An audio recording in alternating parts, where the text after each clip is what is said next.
Goedenavond, welkom bij Omroep Zeeland. Het nieuws in de regio op deze zondag de 9e juli. Vandaag was de laatste dag van Festival de Ballade bij Terneuzen. Het 3-daagse evenement was al snel uitverkocht, maar sommigen wisten via nog een kaartje te krijgen. Ik heb via mijn schoonmoeder kon ik een kaartje krijgen. Ik heb een kaartje gekregen van mijn partner. Dat doet mijn zoon altijd. Dus zodra het kan, dan probeert hij kaarten voor ons te krijgen. Dus daar zijn we er zeker van, hè? Want als je niet op tijd was, viste je achter het net. Je ziet op sociale media heel veel vragen naar kaarten nog. En je hebt Ticketswap, waar kaarten worden aangeboden en vraag naar is. Ik geloof dat er 750 in de wacht stonden. Deze bezoekers mochten dus in hun handen knijpen dat ze erbij waren. En ondanks code geel liepen de festivalgangers er zomers bij. Ik heb niet de beste outfit hiervoor aangekozen, wit t-shirt. Dus als het gaat regenen is het niet zo lekker. Dus was even heel snel kleren pakken en dan eens zo denken van oh nee, dit is niet de beste keuze. Maar ja, niet te laat, maar het beste van maken. Nu gaat het vanmiddag hard regenen waarschijnlijk. Heeft u wel voorzorgmaatregelen genomen? Mijn jakje mee, dus... En ik denk, ze hebben daarnet gezegd, mocht het heel moeilijk weer zijn, dan moeten we luisteren naar de organisatie. En die maakt zich er weinig zorgen over. Voor een enkele onweersbui of regen hebben we een fantastische tent waar alle bezoekers in principe in passen. Daar kan 6000 man in. Dus zelfs als het met bakken uit de hemel komt, kunnen alle bezoekers alsnog overdekt van de muziek genieten.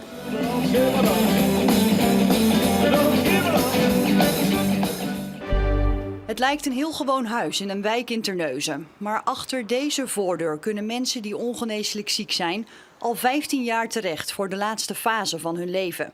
Het Hospice Zeeuws-Vlaanderen is trots op dat jubileum, maar zorgeloos de toekomst in gaan ze niet. We hebben altijd 3 zorgen. Natuurlijk financiën, dat zijn altijd zorgen. Vrijwilligers. Je hebt altijd eigenlijk wel een tekort aan vrijwilligers. En bekendheid. Zolang nog niet iedereen weet dat er een hospice is, moet je daar ook je tijd en je aandacht aan besteden. Het hospice moet zelf zijn broek ophouden. Zonder vrijwilligers zou het hospice niet kunnen bestaan. Maar die vrijwilligers vinden wordt lastiger. In Terneuzen hebben ze steeds meer moeite om de 56 diensten per week te vullen. Goedemorgen, barones. De drempel is voor sommige mensen hoog, want ze vinden het eng. Er liggen mensen die doodgaan. Het is een verdrietige boel, maar dat is het helemaal niet. Dus soms wel natuurlijk, maar er wordt heel wat afgelachen, er wordt gewoon lol gemaakt. Tini is vrijwilliger vanaf het eerste uur. Toen ze vervroegd met pensioen kon in de zorg, besloot ze een deel van haar vrije tijd hier door te brengen. Het werk is ontzettend dankbaar, want je krijgt er enorm veel voor terug. Dat maakt gewoon dat je blijft kleven. Om het 15-jarig bestaan te vieren, houdt het hospice in het najaar nog een open dag. De heerlijkheid van Sinoutskerke en Baarsdorp is opgenomen in de inventaris Immaterieel Erfgoed Nederland. Een heerlijkheid is een eeuwenoude bestuursvorm en de rechten die daarbinnen golden moeten volgens de stichting waar Dries van Huikelom van de Pas deel van uitmaakt behouden blijven. Het gaat dan bijvoorbeeld om het recht om bomen te planten of schapen te drijven over de weg. Identiteitbehoud. Dat is het allerbelangrijkste. Kijk, er lopen hier schapen langs de weg, soms op de weg, we planten een boom. Dat is allemaal leuk om te zien, maar dat is niet de essentie. De essentie gaat erom dat je de mensen terug verbindt met hun identiteit, met waar ze vandaan komen, wie ze zijn. Dat is waar het om gaat.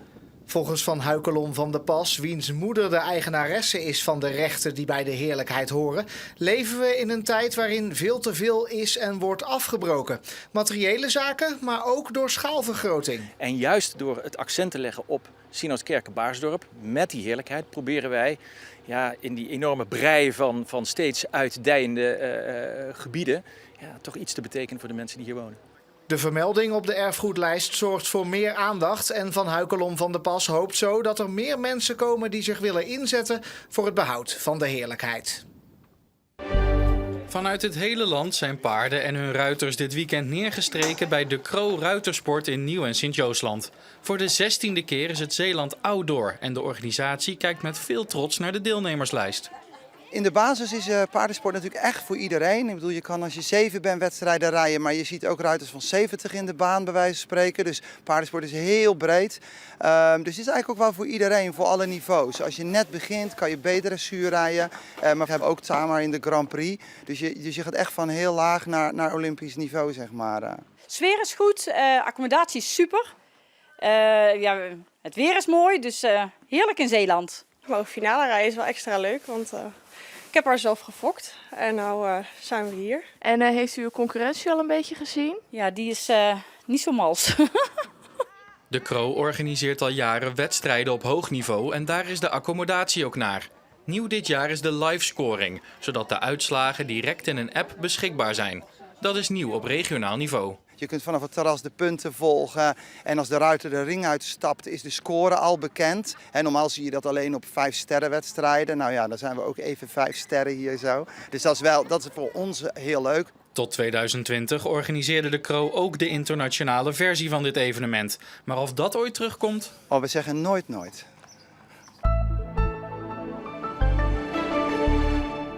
Goeiedag.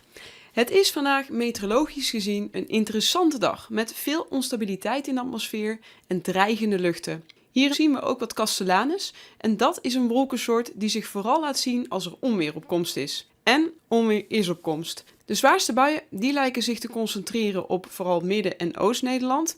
Al blijft het hier niet droog en is ook in Zeeland nog steeds kans op onweer, hagel en windstoten. Hou de weerradar dan ook goed in de gaten, zeker als je een activiteit hebt. Vannacht trekken die buien weg naar het oosten en zakt de temperatuur terug naar een graad of 16. Lokaal ontstaat er dan ook wat nevel. Morgen wordt het een vrij rustige dag met veel ruimte voor de zon.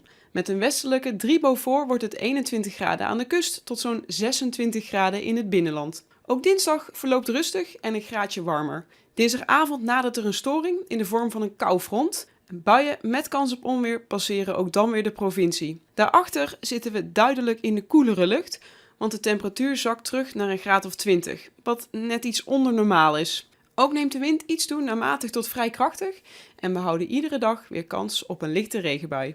Fijne dag. En tot zover deze Zeeland nu voor deze zondag. Fijne avond nog en tot morgen.